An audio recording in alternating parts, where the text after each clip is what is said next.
Hello, my name is Elaine Miller. I am a physiotherapist based in Edinburgh and I've been female all my life. And I don't actually remember as a small child that it made any difference. I have a brother who's younger and we just all hung out. All the boys and girls played in the street from a small suburban background, nuclear family. Everything's very dull and normal, and so it's kind of annoying because it means I don't have any currency to say here's the big tragedy that I overcame. I've really had everything handed to me on a plate. So go me, like that's so lucky. That's my perception of my childhood, that I was lucky rather than I was female. The first time that I was aware that I had a sex that was different from my brother's sex was he got a budgie bike, like the funky, was it a rally bike? It was a purple bike that had a funny seat, and I coveted that bike, but it was a boy's bike, so I didn't get one, and that really annoyed me. And also that summer, I had a really nice pair of denim shorts that had wee rick rack. Like the edging, the zigzag edging on the edge of the shorts, and I loved those shorts.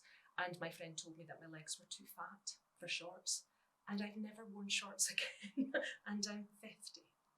And it's really funny that somebody can say something small and in passing that you absorb for the rest of your life. Even though now I've got some quite strong opinions about women's bodies and they come in all different shapes and sizes, and I'm overweight now, but I am muscular underneath it. And what this skinny malinky little kid whose legs looked like she had a knot in the middle, like her knees were so knobbly because she's one of those super skinny little kids. I think what she meant was that I was muscular because I swam, and the older girls used to comment, like, look at her legs, because I'm big muscly legs, which I should have celebrated. Like, I should have got into using my strength, my physical strength. And one of my regrets now is that I never got into lifting weights or that sort of sport, because I would have been good at it because I've got the right physique. But that just wasn't, it just wasn't on the radar.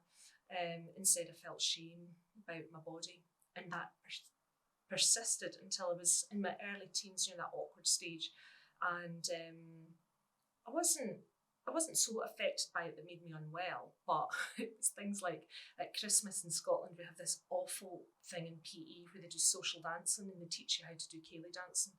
And in the 80s, I think they've stopped it now, but the girls would stand at one side of the assembly hall, the boys would stand at the other side, and then the boys would have to come and ask a girl to dance, which isn't a bad thing because it teaches them how to pose that question. It's basically giving you some social skills, so then you could ask somebody out if you wanted to.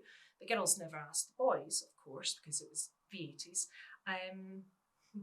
And now, now that I've got teenagers, I'm aware that there's a couple of wee kids, they're young people, come to the house, and this boy had a crush on this girl, and he was going to ask her out, So they were at ours, and they were sitting next to each other, and they're giggling, and it's cute. It's just cute watching them. And I thought, he's not speaking to her.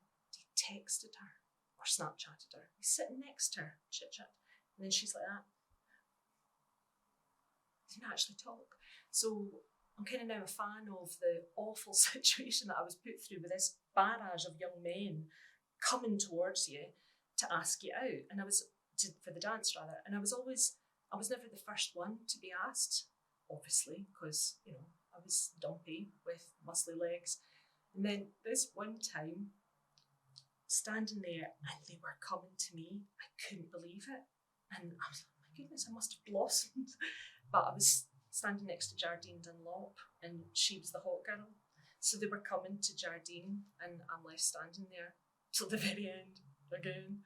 So that didn't help me feel body confident in any way, but I wasn't cool, and that's fine.